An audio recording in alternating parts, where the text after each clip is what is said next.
महाराष्ट्र राज्यामधील माता बहिणींसाठी आली मोठी खुशखबर. हो माता बहीण हो, ज्या दिवसाची तुम्ही वाट बघत होता तोच निर्णय अखेर सरकारच्या माध्यमातून आता घेण्यामध्ये आला. बघा, 21वा हप्ता कधी मिळणार? आता सरकारच्या माध्यमातून जी जारी करण्यामध्ये आला. हो माता बहिणींनो, गेल्या कित्येक दिवसापासून कित्येक महिन्यापासून मार्च महिन्याचा 21वा हप्ता माता बहिणींना भेटला नव्हता. अखेर आज महिला बालविकास मंत्री आदितीताई तटकरे यांनी महत्त्वाची अपडेट दिली. त्यासोबत महाराष्ट्र राज्याचे मुख्यमंत्री देवेंद्रजी फडणवीस यांच्या माध्यमातून सुद्धा निर्णय घेण्यामध्ये आला. आता कसल्याही परिस्थितीमध्ये काहीच तासांमध्ये लाडक्या बहिणींच्या खात्यामध्ये टोटल 2 हप्ते जमा करण्यामध्ये येणार आहे. हो, तुमच्यासाठी डबल खुशखबर आहे, कारण की 1,500 रुपयाचा हप्ता नाही तर जारमध्ये सांगितलं आहे 3,000 रुपये मिळणार आहे. बघा, आता 2 हप्ते तुम्हाला सोबत मिळणार आहे. परंतु थांबा, एक अडचण आहे. संपूर्ण महाराष्ट्र राज्यामध्ये हे वितरण होणार नाही. सरकारने स्पष्टपणे सांगितलं आहे. बघा, गेल्या कित्येक दिवसापासून वितरण झालं नव्हतं. अखेर आता वितरण सुरू झालं आहे. तर सरकारने आता निर्णय घेतला, पहिल्यांदा महाराष्ट्रामधील 12 जिल्ह्यामध्ये वितरण करूया, त्यानंतर पुन्हा 12 जिल्ह्यामध्ये वितरण करूया आणि त्यानंतर पुन्हा 12 जिल्ह्यामध्ये, म्हणजे की टोटल 36 जिल्ह्यामध्ये वितरण पार पडणार आहे. आणि माता बहिणींच्या खात्यामध्ये 3,000 रुपये जमा करण्यामध्ये येणार आहे. हो, लाडक्या बहिणींसाठी अतिशय महत्त्वाची बातमी आली. मग आता कोणती ती यादी आहे आणि कोणत्या बहिणीला हप्ता मिळणार, सर्व काही अगदी 2 मिनिटांमध्ये पाहून घेऊया. तर बघा माता बहिणींनो, तुमची अखेर भरपूर दिवसांची प्रतीक्षा संपली. लाडकी बहीण योजनेच्या लाभार्थी महिलांसाठी आज मोठी आनंदाची बातमी सरकारने दिली. राज्य सरकारने मार्च आणि एप्रिल या दोन्ही महिन्यांचा एकत्रित 3,000 रुपयांचा निधी वितरित करण्याबद्दल महत्त्वपूर्ण निर्णय आज घेतला आहे.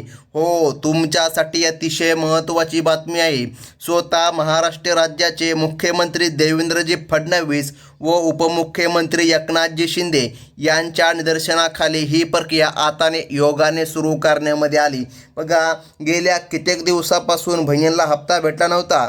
ही बातमी जेव्हा मुख्यमंत्री साहेबांच्या कानावर पडली तेव्हा त्यांनी कडक शब्दामध्ये आज बँकांना आदेश दिले आहे. त्यामुळे आता या महत्त्वाच्या बँकांमध्ये आणि या 12 जिल्ह्यामध्ये आता बहिणींच्या खात्यामध्ये लाभ जमा व्हायला सुरुवात झाली आहे.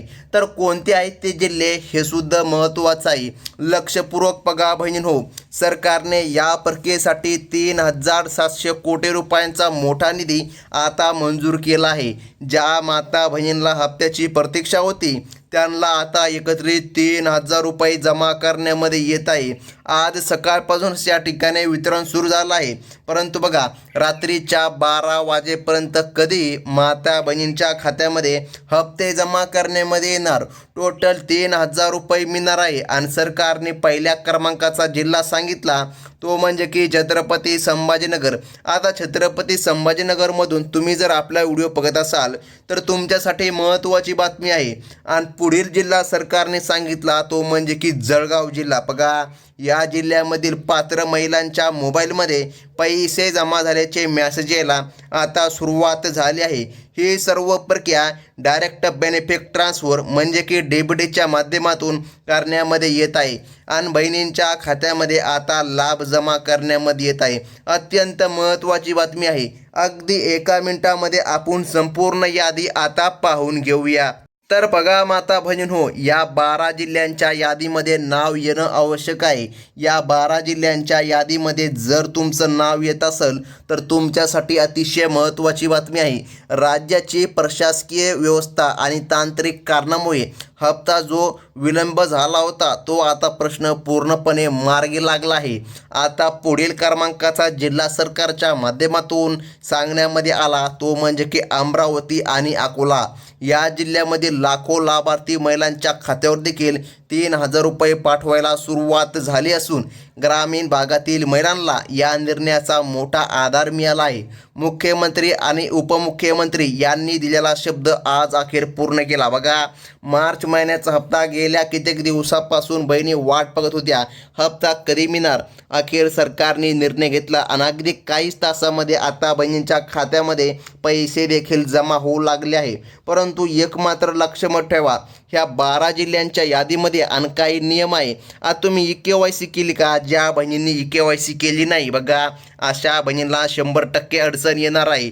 सरकारच्या माध्यमातून निर्णय तर घेण्यामध्ये आला, परंतु बघा यादीमध्ये नाव येणं पण तेवढंच महत्त्वाचं आहे. प्रशासनाकडून मिळालेल्या माहितीनुसार हे वितरण आता टप्प्याटप्प्याने सुरू झाले असून यामध्ये 12 जिल्ह्यांचा नंबर लागला आहे. बघा, सरकारने स्टेट बँक ऑफ इंडिया आणि महाराष्ट्र बँक या बँकांना तशा सूचना दिल्या आहे. आता पोस्ट बँक जी काय आहे, या बँकेमध्ये देखील भरपूर महिलांचे अकाउंट आहे. तर पोस्टामध्ये सुद्धा महिलांच्या खात्यामध्ये आता खटाखट पैसे जमा होऊ लागले आहे. बघा, सांगली आणि सातारा या जिल्ह्यामध्ये देखील सकाळपासूनच महिलांच्या खात्यावर पैसे जमा होत आहे. बघा, सांगली आणि सातारा या भागामधून तुम्ही जर आपला व्हिडिओ बघत असाल तर तुमच्यासाठी अतिशय महत्त्वाची बातमी महाराष्ट्र सरकारच्या माध्यमातून आता देण्यामध्ये आली. बघा, सरकारने जी अट घातली होती KYCची ती अट कायम आहे. त्यासोबत आधार लिंकसुद्धा महिलांचे झालेले असावे तरच महिलांच्या खात्यामध्ये हप्ता जमा करण्यामध्ये येणार. आता फक्त 1 मिनटं लक्ष देऊन यादी बघून घ्या, कारण बघा यादीनुसारच तुमच्या खात्यामध्ये हप्ता जमा करण्यामध्ये येणार आहे.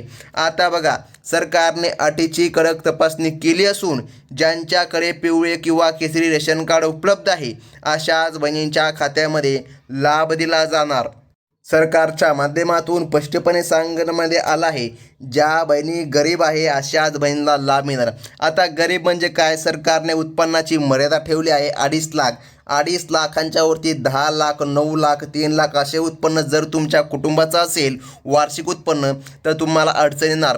परंतु तुमचं उत्पन्न जर कमी असेल तर काही हरकत पडणार नाही. पुढील जिल्हा सरकारच्या माध्यमातून सांगण्यामध्ये आला तो म्हणजे की यवतमाळ आणि बुलढाणा या जिल्ह्यांमधील लाडक्या बहिणींनी आपले बँक खाते तपासावे, कारण तिथे 2 महिन्याचे एकत्रित 3,000 रुपये जमा होण्याची प्रक्रिया जोरदार पद्धतीने सुरू करण्यामध्ये आली आहे. KYC केलेल्या महिलांना यामध्ये प्रथम सध्या प्राधान्य देण्यामध्ये येत आहे. आता बघा, पुढील जिल्हा महत्त्वाचा आहे. बघा माता बहिणींनो, यादीमध्ये तुमचं नाव असेल तरच तुम्हाला लाभ मिळणार. ज्यांच्या घरामध्ये 4 चाकी गाडी नाही, ज्यांची शेती 10 एकरपेक्षाही कमी आहे अशाच गोरगरीब बहिणींना हा लाभ दिला जाणार आहे. बघा, पुढील जिल्हा सरकारच्या माध्यमातून सांगण्यामध्ये आला तो म्हणजे की वाशिम आणि हिंगोली. बघा, आता हिंगोलीमध्ये पण या ठिकाणी निधी जमा होणार आहे. लाभार्थी संख्यांची बघा, आता या ठिकाणी सरकारने स्पष्टपणे सांगितलं जी काय लाभार्थी संख्या आहे या ठिकाणी मोठी आहे हिंगोलीमध्ये. बघा, आता या ठिकाणी लाभार्थ्यांची संख्या जास्त असल्यामुळे बहिणींना आता लाभ मिळत आहे. बघा, अजिबात आता चिंता करायची नाही. सरकारच्या माध्यमातून सध्या निर्णय घेण्यामध्ये आला आणि माता बहिणींच्या खात्यामध्ये खटाखट पैसे आता जमा होऊ लागले आहे. बघा महिलांनो, माता बहिणींनो, आपले बँक खाते तपासून घ्या, कारण आता सरकारच्या माध्यमातून वितरण सुरू झालं आहे आणि रात्रीच्या 12 वाजेपर्यंत तुमच्या खात्यामध्ये निधी जमा होत आहे. तर पुढील जिल्हा पाहून घ्या. विदर्भ आणि पश्चिम महाराष्ट्रामधील जिल्ह्यांमध्ये सरकारने निधी वितरणाचे आदेश दिले आहे. तिथल्या पात्र बहिणींच्या खात्यामध्ये पैसे जमा होऊ लागले आहे. वर्धा जिल्ह्यातील महिलांनी बँकेमध्ये गर्दी न करता मोबाईलमध्ये मेसेजची वाट बघावी. बघा, लक्षामध्ये घ्या. आता या ठिकाणी ज्या बहिणींचे नावे या 12 जिल्ह्यांच्या यादीमध्ये आलं त्यांचं तर ठीक आहे, परंतु भरपूर अशा बहिणी आहे ज्यांचं की नाव या ठिकाणी यादीमध्ये आलेलं नाही. आणि बघा, आता लक्षामध्ये घ्या, तुमचं नाव जर यादीमध्ये येत नसेल तर चिंता करू नका. पुढील आठवड्यामध्ये पुन्हा वितरण होणार आणि जेव्हा कधी वितरण होते तेव्हा सर्वात प्रथम तुम्हाला आपल्या चॅनलच्या माध्यमातून कळविण्यामध्ये येते. आता लक्षामध्ये घ्या, उत्पन्नाचा 2025चा नवीन दाखला ज्यांनी सादर केला आहे, ज्यांच्याकडे आहे बघा, त्यांना अडचण नाही. गडचिरोली आणि गोंदिया या भागामध्ये सुद्धा सरकारच्या माध्यमातून वितरण करण्यामध्ये येत आहे. बघा, सरकारने आता निर्णय घेतला, आज कसल्याही परिस्थितीमध्ये अगदी 2 ते 3 तासामध्ये बहिणींच्या खात्यामध्ये हप्ता जमा करण्यामध्ये येत आहे. आता लक्षपूर्वक बघा, मराठवाड्यामधील नांदेड आणि जालना या जिल्ह्यांमध्ये सुद्धा लाडक्या बहिणींच्या खात्यामध्ये 3,000 रुपये जमा व्हायला सुरुवात झाली आहे. तिथल्या लाभार्थी महिलांच्या चेहऱ्यावर आनंदाचे वातावरण सध्या आपल्याला पाहायला मिळत आहे. हो, तुम्ही अगदी बरोबर ऐकलं. तुमच्यासाठी आनंदाची बातमी सरकारने दिली, कारण की आज या ठिकाणी हप्ता जमा करण्यामध्ये येत आहे. आणि त्यासोबत बघा, ही योजना महिला सक्षमीकरणासाठी बनविण्यामध्ये आली आहे. बघा, ज्या पात्र बहिणी आहे यांना हप्ता मिळतच असतो. आणि बघा, एक विनंती आहे, जर तुम्ही पहिल्यांदा आपल्या चॅनलमध्ये व्हिजिट मारला असेल, पहिल्यांदा आपल्या चॅनलमध्ये आला असताल, तर आपल्या बुलेटिन पॉईंट या यूट्यूब चॅनलला सबस्क्राईब नक्की करून घ्या, कारण अशाच महत्त्वाच्या लाडकी बहीण योजनेच्या लेटेस्ट आणि नवीन अपडेट्स तुम्हाला या चॅनलवर बघायला मिळतात. ही होती अतिशय महत्त्वाची बातमी. भेटूया पुढील व्हिडिओमध्ये. धन्यवाद.